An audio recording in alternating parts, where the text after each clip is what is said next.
నువ్వే ఓపెన్ చేద్దు కంచంటి. ఏంటోది నన్ను అంటుంది? చెప్తున్నాను కదా, అత్తయ్య గారు పెట్టబోయే కొత్త బిజినెస్ నీ చేతుల మీదుగానే ఓపెన్ అయ్యేలాగా నేను చేస్తాను.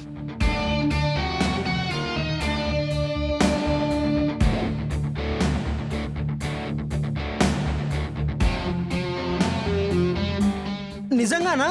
ఒట్టు?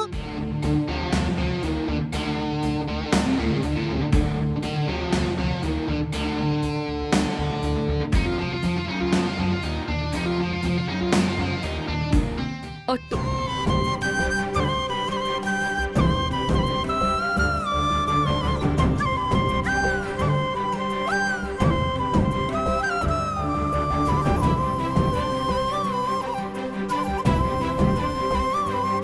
ఓకే వదినా, నువ్వు అన్నావంటే చేసి తీరుతావు.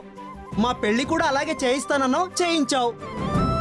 ఇప్పుడు షాప్ ఓపెనింగ్ కూడా నాతో చేయిస్తానంటున్నావు, చేయిస్తావు.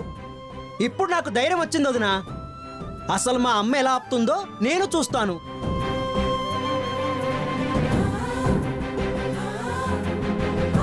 ఏంటమ్మా వాడికి అలా మాట ఇచ్చేసావు? వాడితో ఓపెనింగ్ అంటే మీ అత్త ఒప్పుకుంటుందా? మీ అత్త మాట కాదని ఎలా చేస్తావు? ఎలా చేస్తానో ఏం చేస్తానో తెలీదు బామ్మగారు. కానీ ఆవేశంలో చంటి ఏం చేసుకుంటాడో అన్న భయం ఒకటే ఆలోచించాను. కానీ ఆ భయంతోనే తనని ఆపడం కోసమే ఇలా చెప్పాను. నువ్వు వాడిని ఆపటం కోసమే చెప్పావు, బావుందే. కానీ వాడికి నీ మాట అంటే ఎంతో గురి. ఖచ్చితంగా చేస్తావన్న నమ్మకంతోనే వాడు లోపలికెళ్ళాడు. ఒకవేళ నువ్వు చెప్పినట్టు జరగకపోతే, వాడు అనుకున్నంత పని చేస్తే? అందుకే బామ్మగారు, చంటి ఎలాంటి అఘాయిత్యం చేసుకోకుండా ఉండాలన్నా, చంటిని కాపాడుకోవాలన్నా, చంటితో అత్తయ్య గారు పెట్టే బిజినెస్ ఓపెనింగ్ చేయించడం తప్ప ఇంకొక దారి లేదు.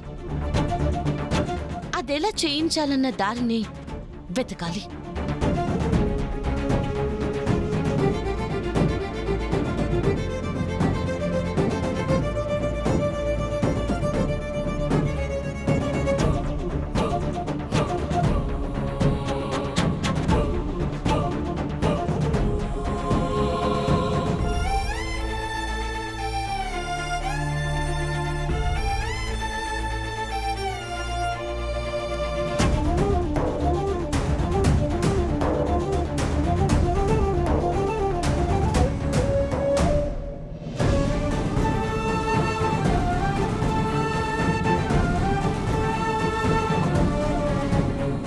చంటితో బిజినెస్ ఎలా ఓపెన్ చేయించాలి? ఏం చేయాలి?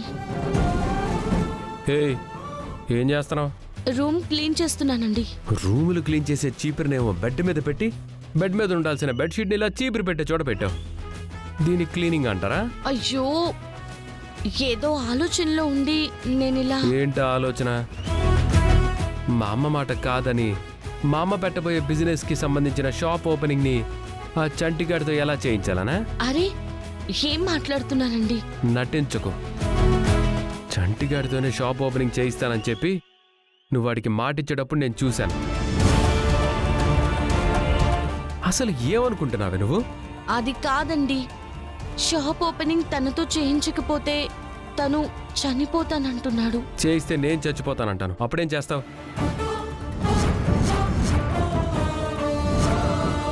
అంటే చంటి మీద మీకు కూడా మీ అమ్మలాగా ప్రేమ లేదన్నమాట?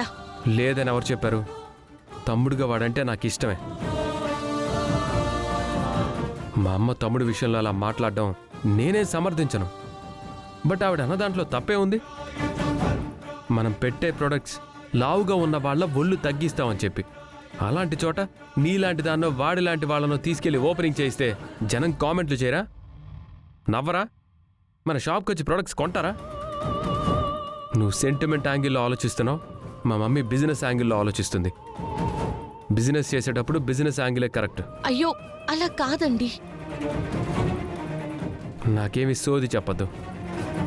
ఫిట్గా ఉన్న వాళ్ళతో జిమ్ ఓపెనింగ్ చేయిస్తే అందరూ చూస్తారు. అదే నీలాగా బండలా ఉన్నదాన్ని తీసుకెళ్లి జిమ్ ఓపెన్ చేయిస్తే అందరూ నవ్వుతారు. ఇంతవరకు నువ్వెన్ని చేసినా భరించాను. ఈ విషయంలో మాత్రం మా అమ్మ మాట కాదని నువ్వు చంటిగాడికి మాటిచ్చానని చెప్పి వాడితో ఓపెనింగ్ చేయిస్తే మాత్రం నిన్ను ఇంట్లో నుంచి గెంటేయడం కాదు, నీకు విడాకులు ఇచ్చేస్తాను.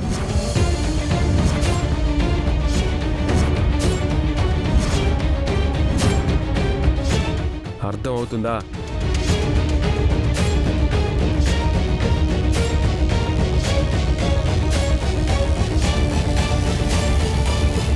ఏంటండి ఏంటండి ఆ? నాకు విడాకులు ఇస్తారా? నాకు విడాకులు ఇస్తారా? ఇచ్చేయండి విడాకులు, ఇచ్చేయండి. ఏయ్, ఏంటి రెచ్చిపోతున్నావు? మరి ఇంకేంటండి, వణికి పోవాలా మిమ్మల్ని చూసి?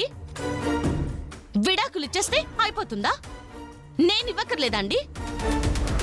అత్తయ్య గారేదో బాడీ షేమింగ్ గురించి తప్పుగా మాట్లాడారనుకుంటే మీరు కూడా అదే మాట్లాడుతున్నారేంటి? ఎన్నిసార్లు బాడీ షేమింగ్ చేస్తారు? కొండలా ఉంటాను కొండలా ఉంటానని ఎన్నిసార్లు చెప్తారు?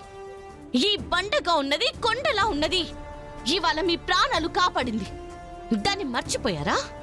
ఆ, ఏం కాపాడావు? ఆ? గ్యాస్ సిలిండర్ తగలబడిపోతుంటే మగాడిపై ఉండి మీరు వెనకడు వేస్తుంటే నేను కదా వచ్చి సిలిండర్ని పట్టుకుని బయటికి విసిరింది. ఇంట్లోనే పేలుంటే ఏమయ్యేది? ఈ బండదే ఇవాళ మిమ్మల్ని అందరినీ కాపాడింది. నువ్వు చేసిన దానికి ఇక్కడ థ్యాంక్స్ చెప్పమంటే చెప్తాం, కానీ చంటిగాడు షాప్ ఓపెన్ చేస్తే మాత్రం మా అమ్మ పరువు పోతుంది.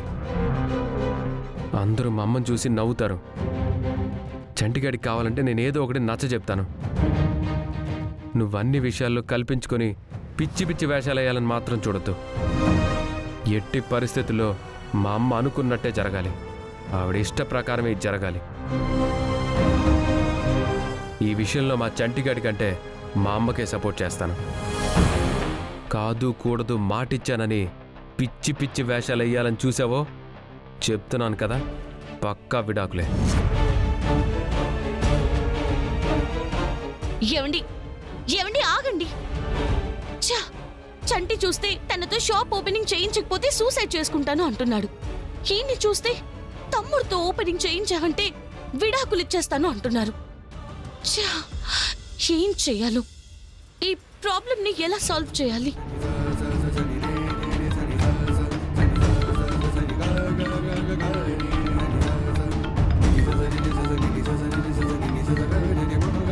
హలో, అవునా? అయ్యో, ఇప్పుడు ఎలా ఉన్నారు? నేను ఇప్పుడే బయలుదేరొస్తున్నాను.